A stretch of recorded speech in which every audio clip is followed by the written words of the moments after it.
Every tree has roots, every life has branches, and every adoption has a story. Some stories begin with questions, some begin with loss. All of them are rooted in love and the search for connection.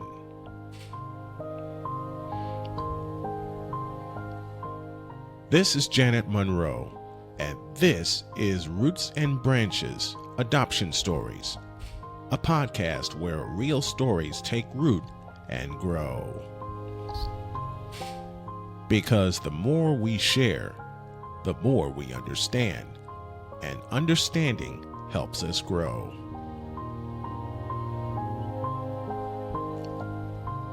Now, here's Janet Monroe.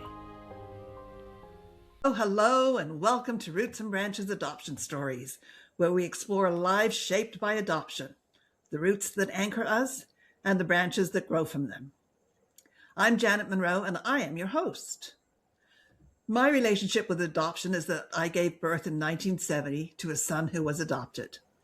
We connected in 2017 and were able to have 6 good years, great years together, until he was killed in a workplace accident. Roots and Branches is here to tell the stories that need to be heard. Today, I'm joined by my co-host, Matt Stafford. Matt grew up in foster care and was permanently placed, but never adopted. That distinction shaped his identity, his sense of belonging, and ultimately the work he does today, advocating for young people who've been impacted by the system. Matt, I'm really grateful to have you here with me today. I'm very grateful to be here. And, Amber, I'm very excited to interview you as well, and to not just hear your side of the story, but also to understand your son's perspective from a mother's heart set and perspective. I'm excited to be here. Thank you. And if you've been listening to my story and to Matt's journey of permanency, you know that family doesn't always begin the way we expect it to. Sometimes it takes years. Sometimes it takes waiting. And sometimes it takes someone brave enough to say yes when others have said no. Our guest today, Amber Carroll, did exactly that. After 7 years in foster care, a 14-year-old young man was still waiting for a family. Many teens age out of the system without ever being chosen. Amber chose differently. 5 years later, he's 19 and still at home. This is a story about being seen, about changing labels, and about the kind of commitment that turns waiting into belonging. Amber, I'm so glad you're here today, and I'd just love you to start telling your story, how you and your husband came into the adoption field, and what led you to Josiah. Yep. I actually suppose my story may even start in 2003. I lost a baby that was a boy, and so it was always on my heart to have a boy. However, it wasn't in the cards. I had 3 biological girls, and I decided I was not going to try for a 4th. And so I thought I was done. But then me and my family watched a movie called Instant Family. It has Mark Wahlberg in it.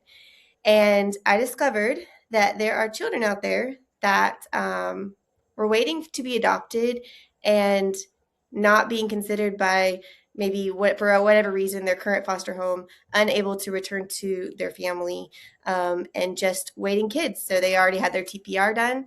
So I started just delving into that world, and I was like searching, and I would watch all of their videos, and I could have told you all of their names at the time, but 5 years later, I can't tell you all of their names anymore, but of course we know Josiah's.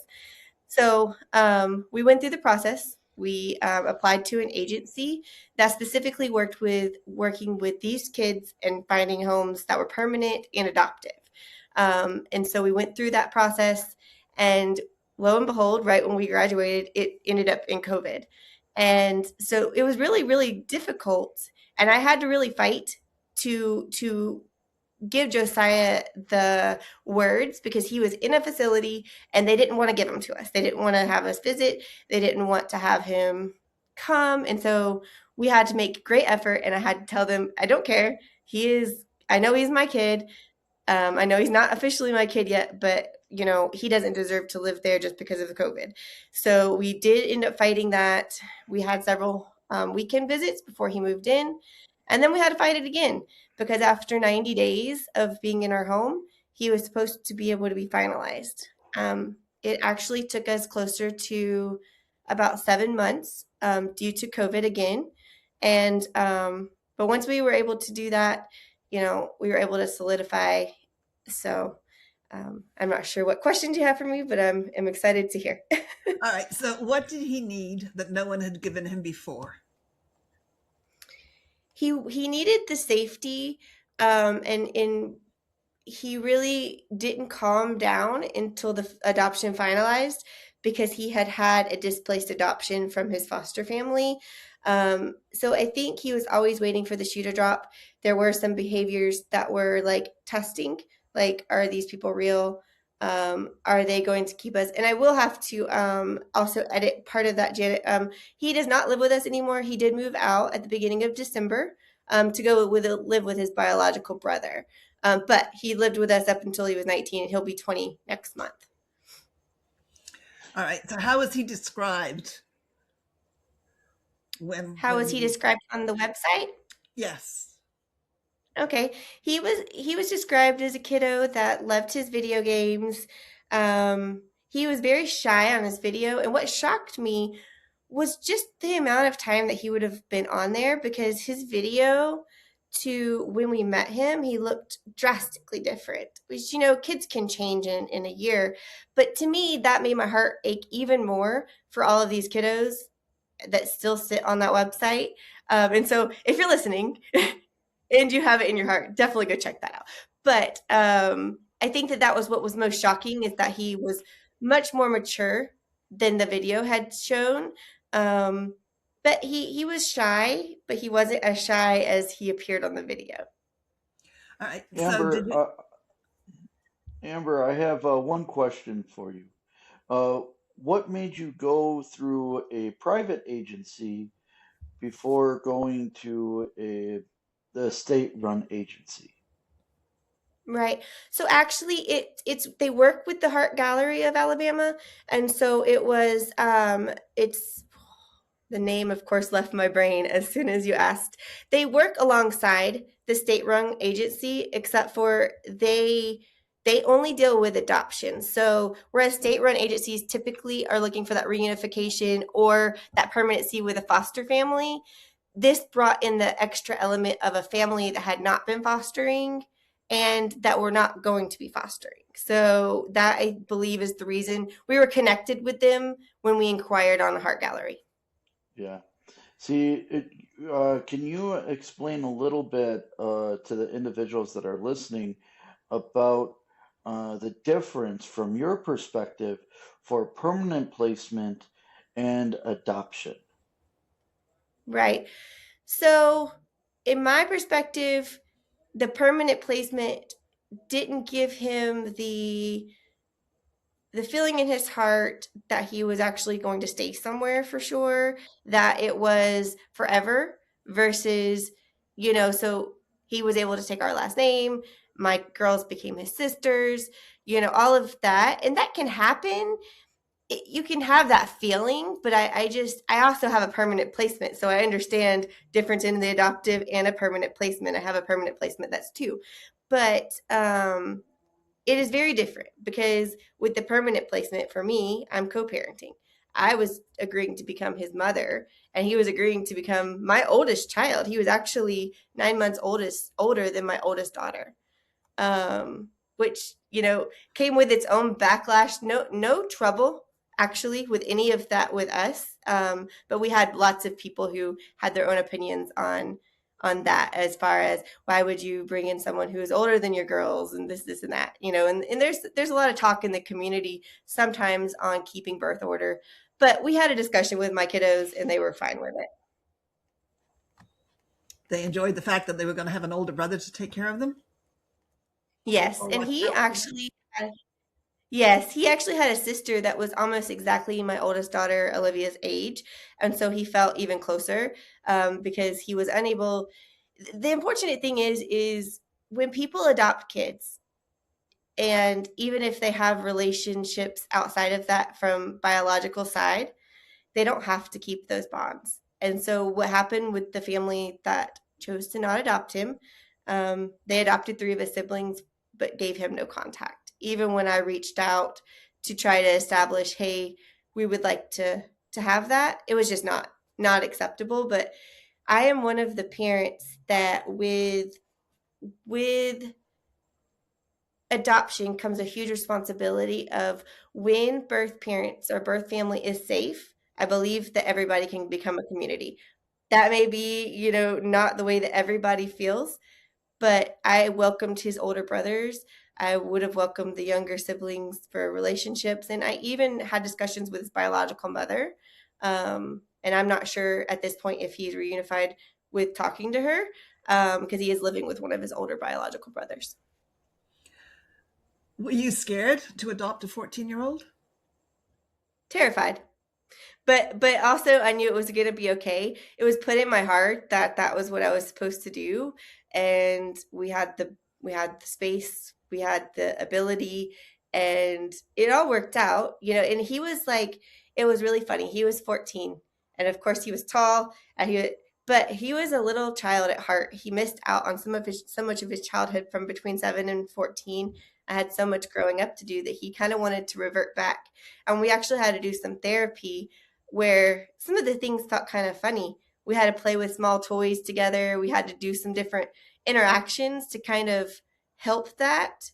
Like he would want to cuddle and sit in my lap, and he was giant. you know so we had to navigate some of that, and there was lots of therapy. But he did graduate after doing that. Like after about 6 months, he kind of calmed down and regulated on more normal 14 mom behavior. Amber, what's the perspective from you and your husband when you guys decided as a family to adopt and to choose adoption over foster care or permanent placement? That's a very tough decision.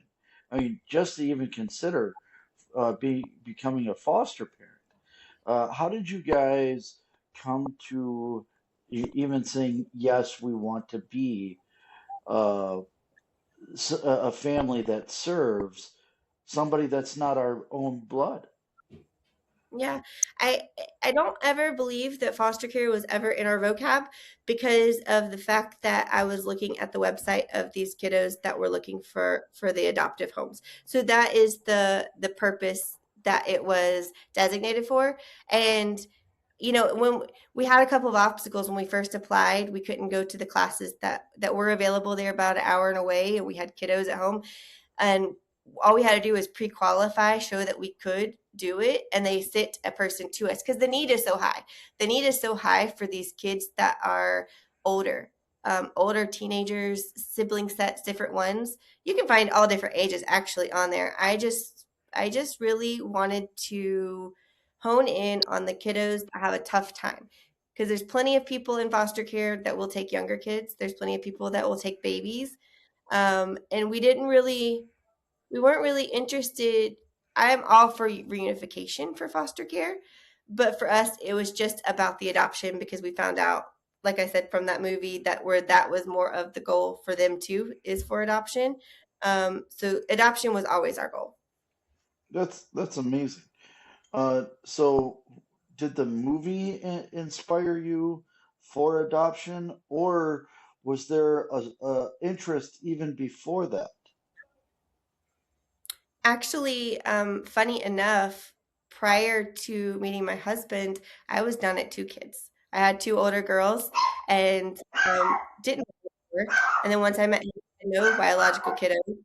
We had one. We hoped for a boy, and then we were done, or what we thought. And he thought we were done. And like I said, when I discovered that kids were on websites, I was actually quite horrified because I felt like, and I don't mean to demean, but I was just like, the humane societies have pictures like of kids on websites. I mean, of pets. Why are kids on websites? Like, I did not know that there were kids out there that couldn't have homes. And so that took me down the hole of, I was obsessed. I became obsessed with looking at all different states. And then I settled on staying in state and helping someone in our own state. And there were kids that we couldn't take, based on their reports. We had certain things that that's one of the boxes that you check. You have to check for certain things. Um, and you have to read it with an open mind and know that none of these kids are perfect, because nobody's perfect. And most of the troubles that we had actually were just normal teenage stuff. Aside from, we would have some behaviors on holidays sometimes, but that was just, he was really missing his family. He was missing his home family, and now he has two families. So he's got an adoptive family, he's got a home family, and he's still navigating that process with living with his older brother right now. But we're here when he's ready. So Does he still connect with you guys? he really connects with my kiddos. We When he moved to his brothers, I think he felt like he had a disconnect, and I think that he's reunified some with his mom, which is fine. And I'm just here waiting for the communication. Sometimes I have three Gen Zs kiddos, and my girls are kind of the same way, as far as, you kind of take what you can get when you get it, and you just be here for them, all the way. We still love him incredibly, and he's always our kid, but we're kind of letting him sail his own sailboat right now, and navigate being almost 20. That's a tough time. But he graduated from high school. He had a car. He had different abilities that he would have never had. He could have graduated, yes, from the facility, but where would he have been? He might have been put right out as soon as he aged out, instead of having a safe place to live. I don't really know what that looks like. Matt, I don't know if that was So something you. I have a little bit of an insight on that. So usually, in any system within the United States, once you're 18, you're on your own. There is assistance and planning before that, but if you're not in a foster care or a permanent placement or adoptive home, uh, some kids become wards of the state. It, I gotta commend you and your husband to just amazing ability to say, okay, we want to be one of those families that brings in a teenager. The teenagers, once they turn 12, uh, those kids are pretty much uh, pushed to the wayside. And uh, one of the amazing things is people like yourself. But the if you would tell or inspire someone to become a foster parent or adoptive parent or have a permanent placement, what would you tell them for uh, kids that aren't babies and that are potentially there to be just left to the state? Right. Well, all I can say is, you have to look at your situation, and you have to ask yourself, can I? And if the answer is yes, is it feasible? If the answer is yes. For me, when I checked all the boxes, if I said no, I felt a moral obligation and a physical obligation. So, like, I didn't know who I was going to get, but I felt obligated to proceed, and like I was meant to be there. Again, I did lose the baby that was a boy, and so I did have a heart for, because we did have the specific, we weren't going to adopt another girl. And we had to have the participation of all of us. We actually had to go to our girls and ask them, would you accept another child into our family? That was a family decision, and they were actually included in our training in some of the ways. But it is a strenuous process. You do have to prove that your income can take it. You have to prove that your home can accept another child, and you have to have interviews. But if you can do all of that, you definitely should. because there's kiddos that just need love. And for me, I have this particular love for the teenagers. There's a need for foster kids, for other all ages, foster parents of all ages for kids. But I think that specifically, if you have it in your heart and you're able to look into even just looking up your state's heart gallery, because I guarantee it's going to get somebody's heart. Because like I said, I had no idea. Did you know? I mean, you might know. Is there a heart gallery for every state? Yes. Yes. So my biological mother and father gave me and my brother up when I was 2.5, and my we were placed in my family when I was 2.5. I was 2 when my biological mother and father gave us up. Now, um, as my foster family wasn't able to adopt us because my biological mother kept her parental rights, and uh, that is a struggle for a lot of foster parents that are fighting to become adoptive parents.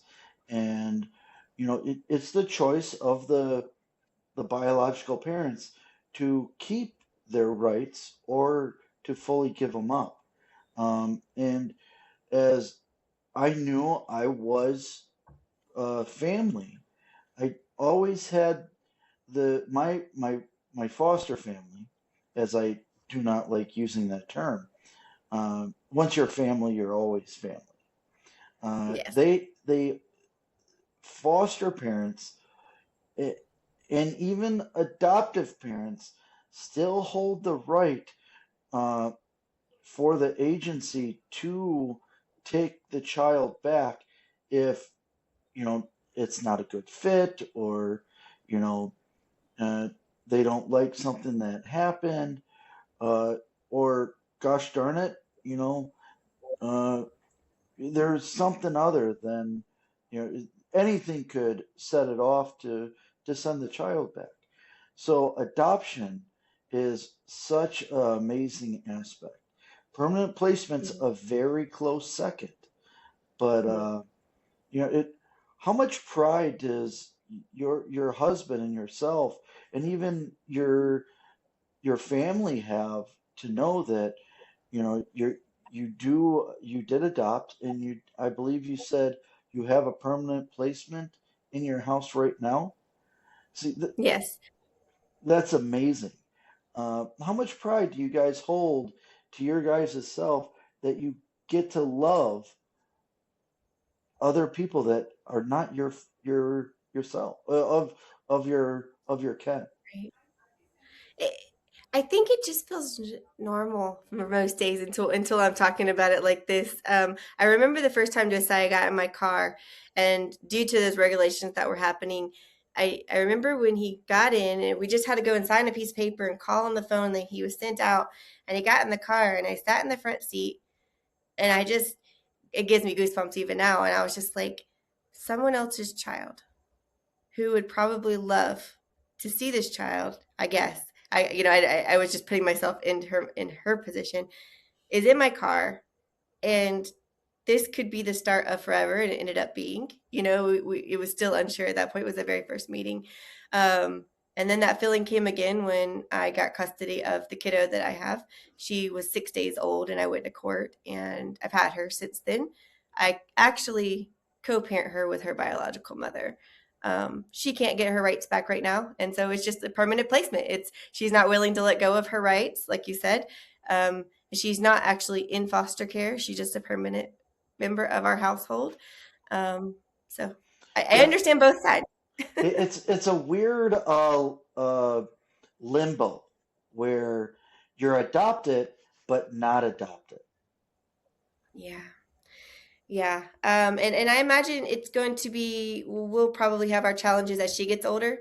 With that she actually calls me Ambi, but I mean, for Josiah, he definitely had a exhale of relief after that finalization of being able to become a Carroll like all of us.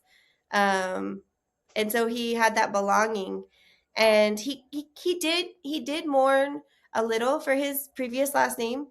Um, so he had a different last name than his younger siblings, and he had the same last name as his older two, but he was not the older two siblings that he had. Their dad. Oh, I don't know why I did balloons. Their dad was not his dad, and so that last name was just given to him because of the situation. And so he did mourn a little bit because he didn't have the same last name as his older brothers, who he definitely was attached to, and very happy that he was still able to have a conversation with. In fact, when he came home, I had reached out to his other older brothers and had them come over the same day that he was able to move in so that we could all embrace him. And he was so happy about that. Wow. What a what a wonderful aspect to bring his siblings over to embrace, but also to say it's okay that they are your family as well. Yes. And he was at one point he had contacted his mother on Facebook, and I saw it, and I told him, I said, "Hey, we don't have to hide it. Let's just have a conversation because I had an adopted father and a biological father, and so I understand this dynamic of, my mom was my mom, but my stepdad adopted me. But so I understood a little bit, halfway, of this adopted biological family, you know, it can feel awkward. You feel like you have to have your I don't even know what the word is. So like your allegiance with this family, and like, and you're not giving them. And so I just took that away. I was like, that doesn't Wow. matter. I think that children, they used to say it takes what was it? It takes Makes the I can't village. think today, you guys. It, Makes a it village. takes a village to raise a child. It does. And so I don't believe that any child can have too much love. I agree Uh, with you on that for sure. But you said, Josiah, once when he was permanently adopted, that changed his behavior Mhm. Yep. I think that when he had the he feeling of calmed down. security. Yeah, he definitely had the feeling That of security. Anytime we had to have a once a month check in with the social services people before that. So at once a month, they just came over, had a chat. He would act out 100% of the time on those days. And I really just think everything of that was a test from them on us. It was just like, are you going to send us back? And I just locked down and said, that's not what we're doing. If you decided you absolutely wanted out, we would have a long conversation about that before we just let you out. But that's the only way that we're not going to do this at this point. And so it just took that finalization. And of course, we had normal ups and downs after that, but it wasn't as dramatic as some of the times that we would experience before the. And he was frustrated because it was COVID, and it took us longer. did he have difficulty in school based on the fact that he was adopted, or He had difficulty in school because he was in a facility that didn't allow electronic usage. Period. That he was only in pencil and paper, and he was thrown into our school system. And I had to go round and round with the school system and told the school system, look, his situation is not my fault. It's not your fault. It is essentially on the state of Alabama at this point for what we're dealing with. However, I need your help to help me get him up to speed with. He took off with video games. Video games were fun. He liked that. But the checking of an email on a Chromebook, the Google Meets during COVID at first, and all of that stuff, that was really hard to navigate because he had been in the facility. I don't recall exactly how many years, but too many years. And those facilities, for people who don't know, are not great. They are almost like a prison.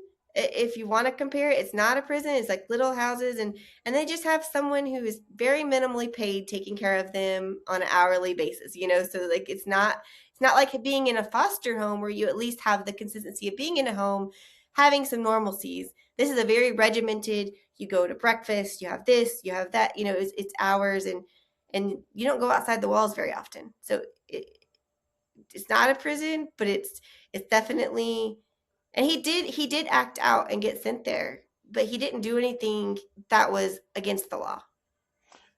So I have quite a lot of experience in this, and uh, there's a couple places here in Wisconsin, like Lad Lake or Norris or organizations of that, and it is very. I want to choose my words very wisely. It is a good thing that these places exist to have a roof over these children's heads, but the the system in itself is broken. And from your perspective, if you could have fixed that situation, what would you say you would have liked to see fixed for your son? Do you mean in regards to the facility? Yes, yes. Yeah. Um, just a higher quality of, so it doesn't feel so regimented, or the people that they're employing. I'm not saying there's anything wrong with them, but when they're paying them very minimally, they don't have a lot of um, skin in the game for making it different. He just didn't do very well there. He was there all the time. He didn't even leave to go to a regular school. He was schooled there. Everything happened there, and so it was it was a very, very unfortunate place from the way that he describes it, and from what I observed. I wasn't allowed to observe much because, again, it was the regulations that we were experiencing at the time. But I doubt, even if it hadn't been, that I would have really been given a tour. He was in Selma, Alabama, um, and it was just a tough thing. It was just a tough thing to go through, and I would have just, at least in some of the houses where they can do a group home, it's a little different. This is the actual long-term care facility that he was in, Yeah. and so that makes it harder. I think being in an actual home, regardless of if it's a group home or a foster home, would typically be better. It it's very unfortunate, and I don't believe that these kiddos have enough advocates, because it took me watching a movie to even know that this existed. So the long-term care facility, would you describe it like an orphanage? What an orphanage used to be? There were a lot of delinquent kiddos that had done things that needed, that were against the law. He just had some behaviors that the foster family couldn't deal with. Um, this is a almost like a juvenile detention place, but he wasn't sentenced to it. It was, I don't really know exactly what it's called, but it was more like a jail, in my opinion. Yes. So orphanages are more or less in the United States abandoned. That structure is abandoned. Uh, I don't know that to be 100%, but as Norris is very structured, like what you said, Amber, it's not a bad thing, but it's the only place that the state knows what to do with. So what we need is families like yourself to take courage and with a open heart to saying yes, we will accept a child, but you have to really understand when you go on these websites and you understand where these children come from, you're taking a calculated risk. Definitely, definitely. There is a risk, but there definitely needs to be people who are willing to work past the who are willing to get past these kiddos that want to have this huge front of a wall, and they built up a wall because they've been placed in places and they felt unwanted. So the minute that they felt unwanted, they're gonna have behaviors. You have to have somebody who's willing to do what I did and to fight and just say, hey, that's okay. You can be angry. You know, one of the biggest hurdles that we did have, though, I will say, was wanting to live in the past once we were moving forward. And I understand that that can be a very hard place to come out of, but he would want to relive that a lot and go back into it. And so that was one of the hard things as a parent and as someone who loved him very much and who will just, at this point, I understand we can't always look completely to the future, but it was very difficult for me to navigate some of those feelings and thoughts when we would go completely backwards after going 5 steps forward. You know, it and then certain things would trigger. Holidays always triggered. We always had a reaction on a holiday, no matter the holiday, whether it was the 4th of July. He had some memory of either a foster family or his original family. And he just missed he missed his siblings. He missed his mother, and that's normal. I can't be his biological mother. I can be his adopted mother, and I can give him all the love, but I can't. And I understand that because I always had this little hole that I was searching for with my biological father. I wound up meeting him as an adult, and it was lackluster. But I didn't know what that would be. You know, so we're all navigating something, and I remember having that little place that no matter what my dad did that adopted me, he couldn't fill because I always had this other thing. So I knew that that existed, and I explained that to him, you know, in that way.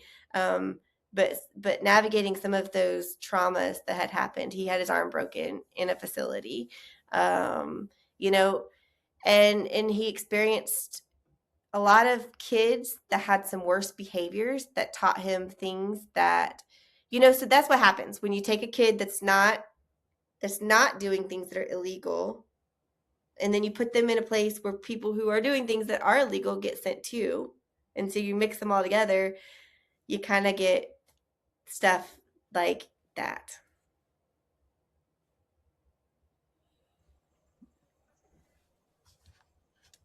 Definitely. Yep. All right. So we've talked about Josiah and where he is now, and he seems to be on a good path. He's back with his biological siblings, and to you, he's doing all right. Yes, he's working in a construction company with his brother, and you know, he's almost 20, so that was a good step for him to kind of fly the nest, and then you know, he knows that he's able to come home on holidays and to visit always. So he is a couple hours away. Um, and my oldest daughter moved out as well. She's 19.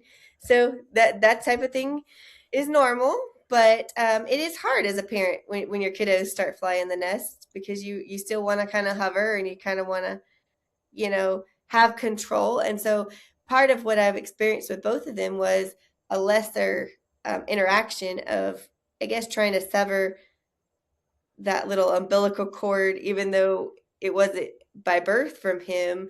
I definitely hovered more and treated him like he was breakable more because it was like I was almost going through, like, when you bring home a brand new baby, they are more breakable, right? They feel more fragile. And so when you bring home a 14-year-old, they kind of feel fragile because you don't know them like that, and they feel like it, where he wanted to cuddle, I kind of wanted to coddle. You know, so there was some of that, and it's an odd sensation when you bring home somebody else's half-grown child, and now they're your child, you know, and you're responsible. It's a responsibility of continuing, you know, and trying to. We the therapist kind of had us do this like reparenting thing, which is what we were doing with some of the backtracking of playing with small toys and stuff because he lacked some of that. Let's talk now about how you came to be co parenting with the mother of the 2-year-old. Yep. So my middle daughter was best friends with a little girl, and her mother wound up pregnant, and they knew I had adopted from foster care. And so when the foster care agency stepped in and removed the baby, I was called, and of course my daughter is like, "Please, mom, please." And my husband, he's a saint, you guys. because at first it was funny. I actually sent him to the hospital. He's like, "What now?" I said, "Go to the hospital and try to get them to give you the baby." It was supposed to be temporary. But God had it on my heart. I somehow knew 2 weeks before. I just had this thought in my head. I said, "What's going to happen to the baby?" And then 2 weeks later, what happened to the baby? She was living with me. The plot twist was that when I went to court when she was 6 days old, the judge was also removing the two older girls, which one of them, of course, I had the relationship with. So, unbeknownst to my hubby, I came home from court, and for a little while, we had 7 children in our home, 5 of which were teenagers. And there was a newborn baby, and let's see, Presley was 7. And so, yeah, it was nonstop, we'll call it fun. um, Luckily, after 7 months of 7 children, the dad to the older 2 girls was able to gain custody.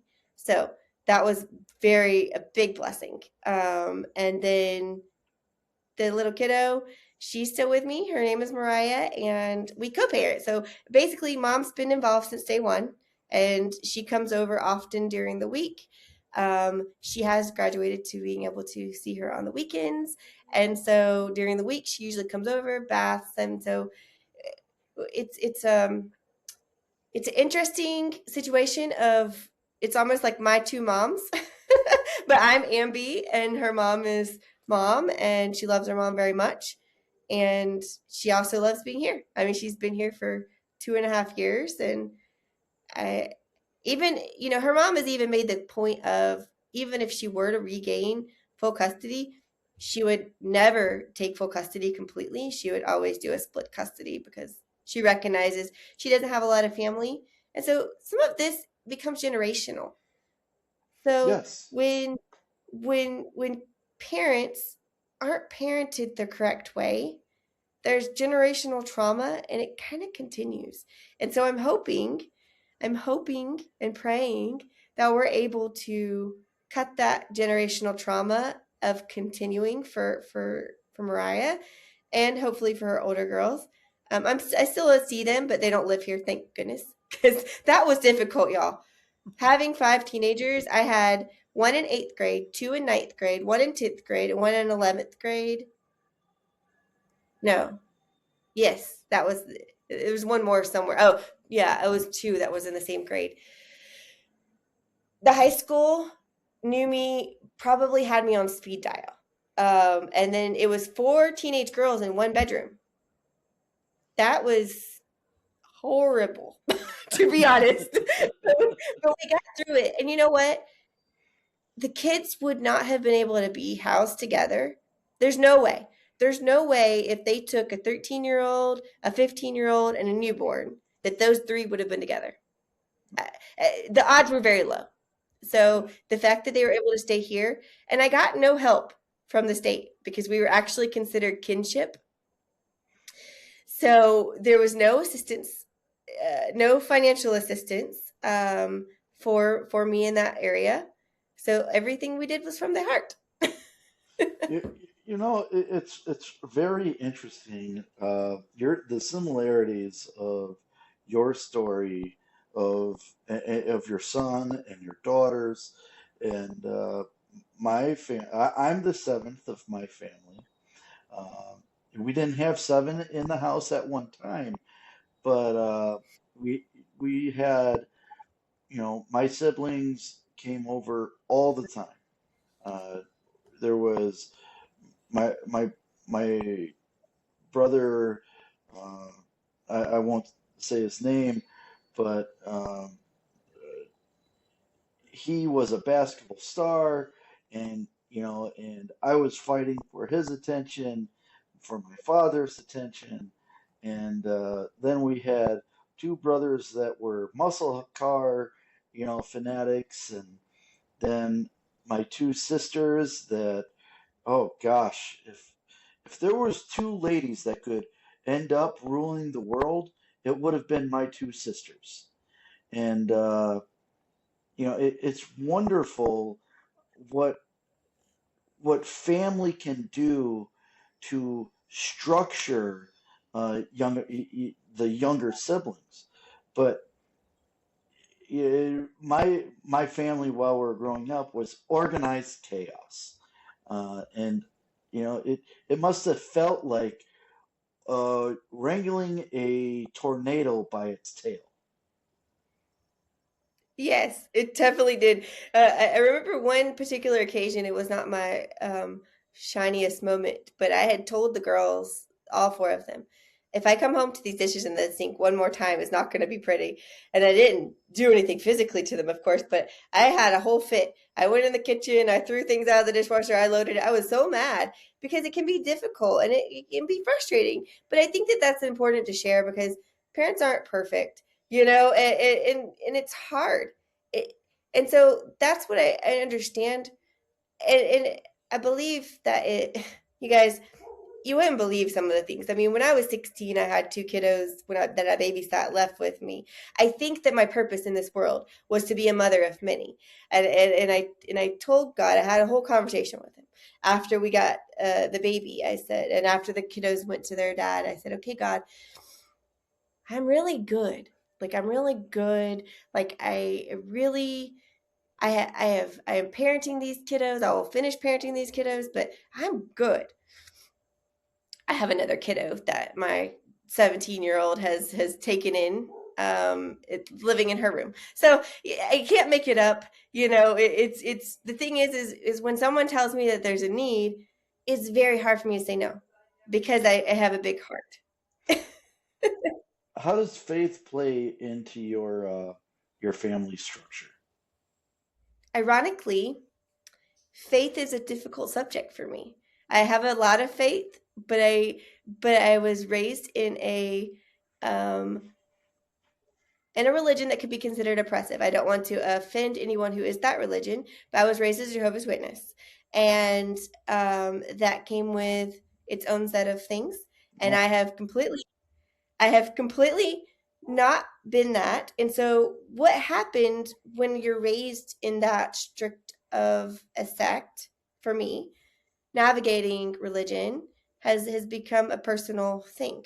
And so I personally believe obviously in God. I pray to God and I have allowed my children to make those decisions on their own and to not push religion because of that. And I don't really have any regrets for how I was raised actually, but I don't choose to live that way now. And so my faith is strong, but I don't have faith in a secular way of attending church. I have my own faith, and I think that we I definitely turn to God, obviously, especially with my conversations, but it just it shapes you in different ways. There's all different things.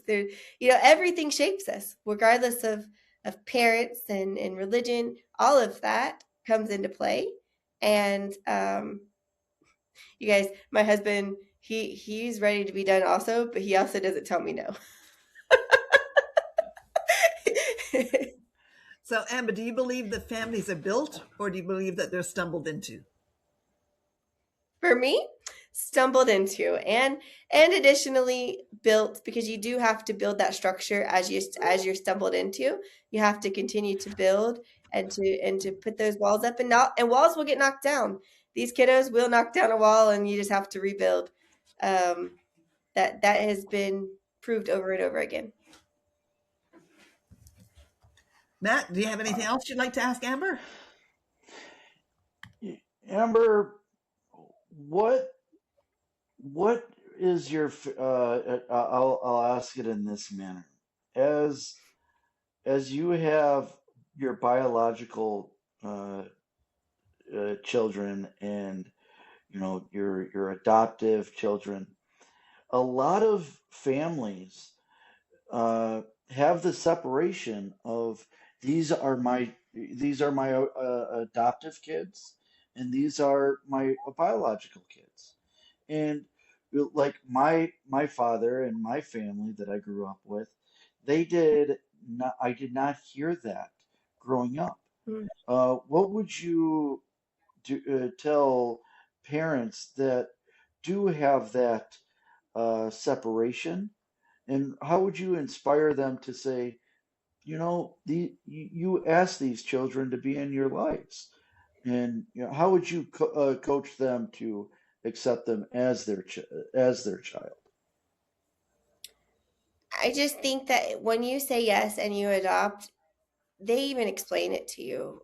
Even the judge will explain to you these children are becoming your children, and you're on their adoption. You're on their birth certificate now. It changes their whole birth certificate, Hmm. to put your names there as if they were birthed by you. And so you should not make that distinction. With our family, because of adopting him at an older age, people did know he was adopted, but we never said adopted versus this, of course. And um, he he fit right in. It was he looked like us, and even if you don't look like each other, there's no need to make that. In my opinion, I have known many great foster parents, and in fact, I bought my house from a lady who had a foster family that was here, and she never considered it foster. She was always mom. Her husband was always dad, and her kids were her kids. She was never, this was a foster, this was adoptive, this is bio. It was never any of that. And so I think she taught me how to be, as far as that's concerned. The only specification that I do typically make is I do honor Mariah's mother. So I do say I'm her ambi. So while she's included as a child, I do pull that she gets to stay home on Christmas Eve and wake up here Christmas morning. We have we have those kind of things. We're co-parenting, and I'm like, hey, you get her in the afternoon, but she lives here. She's going to wake up here. So certain times I will pull that card, but I do honor that she has a mom. And so I don't. Her specification will grow as she decides. When she gets older and she decides, I want you to say I'm your kid, or I want you to say I'm your. I don't know what we call it. What do you call it? You know? Yeah, with my father, I learned I was his son when I was very young. He actually never called me by my name. He always just called me boy, and that was a comfort that I can't explain. Yeah. Well, I can tell you that And I'm glad that you have that comfort. when my son met his brother and sister, um, the people that were there called them half brother and sister, and he says there's no such thing as half or step. They're my brother and sister, and that's what they are. They're our children, our sons and daughters. Mm-hmm. Yes. I had a brother that people would say, "Oh, he's your half brother," but his dad adopted me, and so I never considered that to be half. And then, you guys, I'm so multifaceted. I actually ended up having a whole sibling after that with my mom. So, so Oh, we could talk for days just about my whole family and life. It sounds like you had a wonderful family to grow up in. oh, Yes, it's so many branches. When you talk about all of those branches, my branches are branched. yes. It sounds like you and I have very similar, but in essence, a different story altogether because of the how you got into it, how you Hmm. maintain your family structure, and I am so glad, Amber, that you're able to come on here, tell your story, but also to help inspire other individuals that are listening. Uh, if what would you tell them if they're thinking about becoming adoptive parents? What would you say to someone? Obviously, I would suggest to go for it, but you do have to look at yourself and make sure that you're mentally up for the task, because it is a task, and you do have to be willing to have a strong mind, and you have to be willing to fight for these kids, and sometimes fight with the kids, if that makes any sense. So Yes. sometimes you have to, and I mean that in a loving way, but I think anyone should do it. It's just you have to take the classes seriously because they will tell you. And sometimes you might think during those classes, oh, this could never happen. Believe me, everything that they say can happen. They can, but we were pretty prepared, and so it was funny. We knew a lot of things because we have neurodivergent kiddos, so we already were navigating a lot of that as far as behaviors and stuff. And so, like I said, with Josiah particularly, I didn't see outside of holidays and then occasional triggerings. He was extremely triggered by females because of the mother wound that he had. So he had anytime a female boss, a female teacher, any kind of an in charge type female, he would kind of butt heads, and we would either butt heads completely, or he would come to me and confide in me. So it was like either one way or the other. It was either he fought me every step of the way, or he was looking to me for the advice with the girls. And so I think everyone should think about it, and if you can, then do it. That's what I did. I just said, can I? Do I have the space? And is it possible? Okay. This episode is going to be on K-Fred Radio. And K-Fred Radio has a program called Neurodivergent News by Deanna Brakefield. So that's something that you might be interested in at some point in time to check Yeah. out. I'm sure K-Fred would appreciate that. And so would Deanna, an amazing lady Yeah. who has a neurodivergent family, I think of about 7. And only one of them is not neurodivergent. So she has lots of news and likes to talk about that. I would love to check that out. I will definitely look into that because I am neurospicy myself as well as all of my children. All right. So that gives you some information there. So Amber, thank you for reminding us that it is never too late to be chosen. 14 is not too old. 7 years is not too long. Today's story challenges the labels placed on kids in foster care and reminds us that sometimes behavior is just the language of unmet needs. When someone steps in and says, I'm not leaving, everything can change. If you are listening and you've ever believed you were too old, too difficult, or too far gone, this episode is for you. There may still be a family waiting. Thank you, Matt, for being here today. This is Roots and Branches Adoption Story, where every story matters and every branch belongs.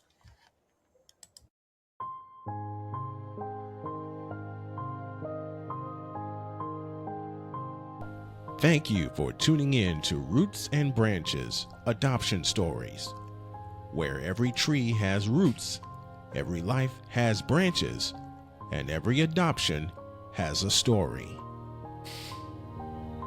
Got an adoption story you want to tell?